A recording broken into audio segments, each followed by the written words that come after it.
नमस्कार दोस्तों, स्वागत करता हूं एक बार फिर से आप सभी का मेरे YouTube चैनल पे। आज मैं आपके लिए एक नया वीडियो लेके आया हूं जिसमें मैं आप लोगों को बताऊंगा कि आप अपने म्यूजिक कंटेंट पे कंटेंट आईडी और साउंड रिकॉर्डिंग किस तरह से इनेबल कर सकते हैं। तो चलिए ये बिना देर के हम अपने वीडियो को स्टार्ट करते हैं। तो जैसा कि आप देख सकते हैं, मैंने पहले से ही यहाँ पे एक एसटी डिजिटल के डैशबोर्ड को ओपन कर रखा है। साथ ही साथ मैंने उस गाने को भी यहाँ पे ओपन कर रखा है जिस गाने पे मुझे कंटेंट आईडी इनेबल करना है। तो मैं यहाँ पे आपको कंटेंट आईडी इनेबल करना बताऊंगा। उसके पहले कुछ बातें हैं जो कंटेंट आईडी इनेबल करने के पहले आपको बतानी जरूरी है। तो उन बातों को बताने के लिए मैं अपने नोटपैड को ओपन कर लेता हूं। यहाँ पे मैंने सभी बातों को प्रॉपर वाइज लिख रखा है। तो यहाँ पे सबसे पहला सवाल आता है आपके मन में कि हम अपने गाने पे content ID sound recording fingerprint किस तरह से इनेबल करते हैं। तो यहाँ पे ये बात ध्यान में रखेंगे कि जब भी आप अपने गाने पे कंटेंट आईडी इनेबल करते हैं तो कुछ बातें होती हैं जो आप हमेशा फॉलो करेंगे। उन बातों को अगर आप फॉलो नहीं करेंगे तो आपके गाने पे कंटेंट आईडी फिंगरप्रिंट इनेबल नहीं हो पाएगा। तो यहाँ पे वह बात क्या है, मैं आपको एक एक करके समझा देता हूँ। सबसे पहला बात तो यह है कि जो भी गाना आप कंटेंट आईडी इनेबल करने के लिए सबमिट करते हैं उन गानों का प्रॉपर ऑनरशिप डॉक्यूमेंट आपके पास होना चाहिए। अगर आपके पास ऑनरशिप डॉक्यूमेंट नहीं होगा और आपने अपने गानों पे कंटेंट आईडी इनेबल कर रखा है और किसी और ने आपके गाने पे क्लेम कर दिया तो उस स्थिति में हमें आपके ओरिजिनल म्यूजिक कंटेंट के डॉक्यूमेंट की जरूरत पड़ेगी। तो इसके लिए आप सबसे पहले जो भी गाना कंटेंट आईडी के लिए इनेबल करते हैं तो उन गानों का प्रॉपर ऑनरशिप डॉक्यूमेंट बनवा कर रख लें। दूसरी बात जो है वह यह है कि जो भी गाना आप डालते हैं वह आपका अपना होना चाहिए। तीसरी बात जो है वह यह है कि जो भी गाना आप डाल रहे हैं उसमें किसी भी तरह का फिल्मी धुन नहीं होना चाहिए। अगर फिल्मी धुन मैच करेगा तो आपके गाने पे कंटेंट आईडी इनेबल नहीं किया जाएगा। चौथी बात जो है वह यह है कि जो भी गाना आप कंटेंट आईडी के लिए सबमिट करते हैं वह गाना रिमिक्स नहीं होना चाहिए, डीजे नहीं होना चाहिए, कवर सॉन्ग नहीं होना चाहिए, साथ ही साथ मैशअप नहीं होना चाहिए।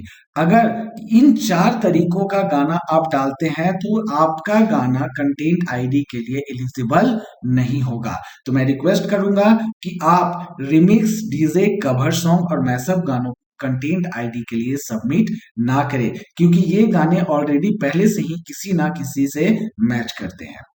पांचवा बात यह है जो आपको ध्यान में रखना है कि जो भी गाना आप डाल रहे हैं उसका लिरिक्स किसी और के गाने से मैच नहीं करना चाहिए।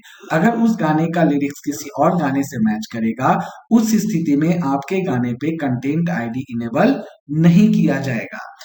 छठा बात जो है आपको ध्यान में रखना है कि जो भी गाना आप डालते हैं वह गाना आपका अपना होना चाहिए। साथ ही साथ आपने जो भी ट्रैक बनाया है वो बिल्कुल नया होना चाहिए। यानी आपसे रिक्वेस्ट है कि आप किसी और के ट्रैक को उपयोग ना करें। अगर आप किसी और के ट्रैक को यूज करेंगे तो वहां पे कंटेंट आईडी इनेबल करना मुश्किल हो जाएगा। अगर आपका कंटेंट बिल्कुल नया है यानी कि आपका जो ट्रैक है, म्यूजिक ट्रैक है, वो बिल्कुल नया है तो उस स्थिति में कंटेंट आईडी लगाना अच्छा माना जाता है और दूसरे लोग जब आपके गाने को कॉपी करेंगे तो उस पे क्लेम जाके गिरेगा उनके चैनल पे, उनके गाने पे। तो मैंने आपको यहाँ पे सारी बातों को अच्छे तरीके से समझा दिया है। तो मैं रिक्वेस्ट करूंगा कि जब भी आप गाने को डाल रहे हैं तो ऊपर दिए गए मैंने इन जितने बातों को आपको समझाया है उन सभी बातों को सही तरीके से फॉलो करेंगे।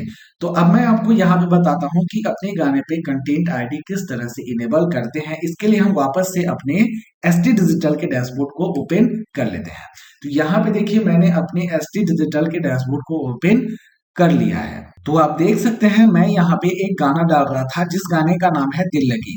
तो मैंने यहाँ पे सारे स्टेप्स को ऑलरेडी फिल रखा है ताकि मैं कम से कम समय में आपको कंटेंट आईडी इनेबल करना बता सकूं। तो सबसे पहला बात आप ध्यान रखेंगे कि गाने पे कंटेंट आईडी कब इनेबल होता है। गाने पे कंटेंट आईडी उस समय इनेबल होता है जब आप सॉन्ग को सबमिट कर रहे होते हैं अप्रूवल के लिए। यहाँ पे देखिए ये सॉन्ग अभी जो है अप्रूव नहीं हुआ है, यानी ये सॉन्ग अभी फाइनल सबमिट नहीं हुआ है, इसे मैं एडिट कर रहा हूं। तो जब आप अपने सॉन्ग को एडिट करते हैं तो आप इन सारे स्टेप्स को फिल करते हैं। ये सारा स्टेप जब फिल होता है तभी आपका गाना फाइनल सबमिशन के लिए जाता है। तो जब फाइनल सबमिशन के लिए आप सबमिट करते हैं उसके पहले एक ऑप्शन आता है स्टोर का। यहाँ पे देखिए एक ऑप्शन आता है स्टोर का, तो आपको इसी स्टोर वाले ऑप्शन पे क्लिक करना होता है। जैसे ही आप स्टोर वाले ऑप्शन पे क्लिक करते हैं, यहाँ पे देखिए जितने भी स्टोर पे आपके गानों को भेजा जाता है उन सारे स्टोर्स की लिस्ट आपके सामने अवेलेबल हो जाती है। तो अब हमें यहाँ पे क्या करना है, अपने सॉन्ग पे कंटेंट आईडी को इनेबल करना है। तो कंटेंट आईडी को इनेबल करने के लिए यहाँ पे एक स्टोर होता है जिसे हमें सेलेक्ट करना होता है। अगर हम सेलेक्ट नहीं करेंगे तो हमारे गाने पे कंटेंट आईडी इनेबल नहीं होगा। तो चलिए आइए अब मैं आपको बताता हूं कि हम यहाँ पे इन सारे स्टोर में से किस स्टोर को सेलेक्ट करेंगे तो हमारा कंटेंट आईडी इनेबल होगा। तो अब हम अपने सॉन्ग पे कंटेंट आईडी इनेबल करते हैं। कंटेंट आईडी इनेबल करने के लिए स्क्रॉल डाउन करके हम नीचे आते हैं तो हमें यहाँ पे एक स्टोर दिखता है जो यूट्यूब का सिंबल आपको दिखाता है। तो यहाँ पे इसी यूट्यूब के सिंबल वाले ऑप्शन पे हमें टिक करना होता है। इसे हम कहते हैं यूट्यूब कंटेंट आईडी।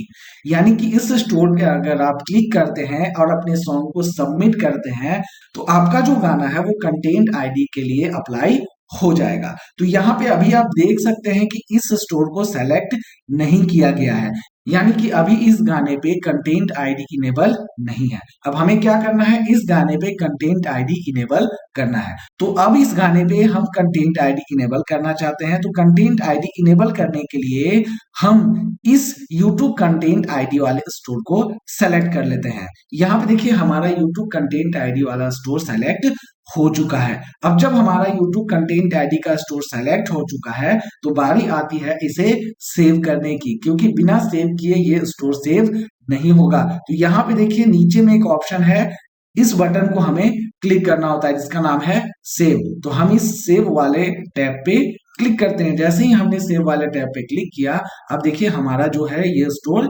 सेलेक्टेड हो चुका है। अब जब हमारा सॉन्ग सेव हो चुका है तो अब हम इसे फाइनल सबमिट करते हैं। तो फाइनल सबमिट करने के लिए हम सबमिशन वाले टैब पे क्लिक करते हैं। जैसे ही हमने सबमिशन वाले टैब पे क्लिक किया, अब देखिए यहाँ पे हमारे द्वारा फिल किए गए सारे डिटेल्स अवेलेबल हो गए हैं। यहाँ पे देखिए सारा डिटेल्स जो है ग्रीन होना चाहिए। तो अब यहाँ पे सारा डिटेल ग्रीन है। इसके बाद हम स्क्रॉल डाउन करके जब नीचे आते हैं तो यहाँ पे ऑप्शन आता है सबमिट माई रिलीज का। तो हम यहाँ पे अपने सॉन्ग पे कंटेंट आईडी इनेबल करने का टिक लगा चुके हैं, इसलिए अब हम सबमिट माई रिलीज वाले टैब पे क्लिक कर देते हैं। जैसे ही हमने सबमिट माई रिलीज वाले टैब पे क्लिक किया, यहाँ पे देखिए टर्म एंड कंडीशन का एक नोटिफिकेशन आ जाता है जिसे हमें टिक करना होता है और उसके बाद सबमिट माई रिलीज वाले टैब पे क्लिक कर देना होता है। जैसे ही हम सबमिट माई रिलीज वाले टैब पे क्लिक करते हैं, हमारा जो रिलीज है वो सबमिट हो जाता है अप्रूवल के लिए। तो ये गाना जो है अब सक्सेसफुली सबमिट हो चुका है। हमें वेट करना है इसके अप्रूवल का। जब ये गाना अप्रूव हो जाएगा उसके बाद ये स्टोर पे जाएगा। स्टोर पे जाने के बाद इस गाने पे कंटेंट आईडी इनेबल हो जाएगा। तो जब कंटेंट आईडी इनेबल हो जाएगा तब कंटेंट आईडी किस तरह से किसी और के गाने पे शो करेगा मैं आपको यहाँ पे दिखाता हूं। तो इसके लिए हम कुछ टाइम वेट कर लेते हैं। तो हम वापस आ चुके हैं। जैसा कि मैंने आपको पहले बताया था कि हमने इस दिल लगी वाले गाने पे कंटेंट आईडी को इनेबल किया था। तो कंटेंट आईडी इनेबल हुआ है कि नहीं हुआ है ये कैसे पता करते हैं। तो कंटेंट आईडी को चेक करने के लिए यहाँ पे देखिए एक ऑप्शन होता है स्टोर का। यहाँ पे देखिए अभी 18 स्टोर शो कर रहा है। तो हम इस स्टोर वाले टैब पे क्लिक करते हैं। जैसे ही हमने स्टोर वाले टैब पे क्लिक किया, यहाँ पे देखिए उन सारे स्टोर की लिस्ट अवेलेबल हो गई है जिन पे हमारे गानों को अप्रूव किया गया है। तो जब हम स्क्रॉल डाउन करके नीचे आते हैं तो यहाँ पे देखिए लास्ट में YouTube कंटेंट आईडी का स्टोर भी सेलेक्ट था और यहाँ पे देखिए ग्रीन टिक लगा हुआ है। यानी कि हमारा जो YouTube कंटेंट आईडी था वह सक्सेसफुली इनेबल हो चुका है और हमारे गाने पे कंटेंट आईडी, साउंड रिकॉर्डिंग और फिंगरप्रिंट जो था वह लग चुका है। अब हमारे गाने को अगर कोई कॉपी करेगा तो उस पे आपके कंपनी के नाम से, यानी कि अगर ये महतो म्यूजिक है तो महतो म्यूजिक के बिहाफ में एक कॉपीराइट क्लेम जाएगा। तो वो क्लेम जब गिरता है तो कैसा दिखता है वो मैं आपको यहाँ पे दिखाता हूँ एक गाने में। तो यहाँ पे मैंने एक गाने को पहले से ओपन कर रखा है जिसपे सेम इसी गाने का कॉपीराइट क्लेम गिरा है। तो इसके लिए मैं यहाँ पे YouTube को ओपन कर लेता हूँ और देखिए सेम इस गाने पे जब नीचे आते हैं डिस्क्रिप्शन में तो यहाँ पे देखिए लिखा हुआ है म्यूजिक इन दिस वीडियो, और यहाँ पे देखिए लिखा हुआ है सॉन्ग दिल लगी, और यहाँ पे देखिए यही सॉन्ग है और इसके सिंगर का नाम है अजय आर्या, और आप देख सकते हैं यहाँ पे भी है अजय आर्या। तो इसमें जो है जो कॉपीराइट क्लेम गिरा है देखिए, licence to YouTube by connect music group on behalf of Mahato music ST. तो इसी तरह से जब आपके गाने को कोई कॉपी करेगा तो उस पे कॉपीराइट क्लेम जाएगा। तो आशा करता हूं आज आप लोगों को हमारी इस वीडियो से एसटी डिजिटल के डैशबोर्ड के माध्यम से अपने म्यूजिक कंटेंट पे कंटेंट आईडी इनेबल करना आ गया होगा। इसी तरह के नए नए वीडियोस को देखने के लिए हमारे चैनल को सब्सक्राइब करें, साथ ही साथ हमारे वीडियो को लाइक और शेयर करना ना भूले। अगली वीडियो आने तक जय हिंद, जय भारत।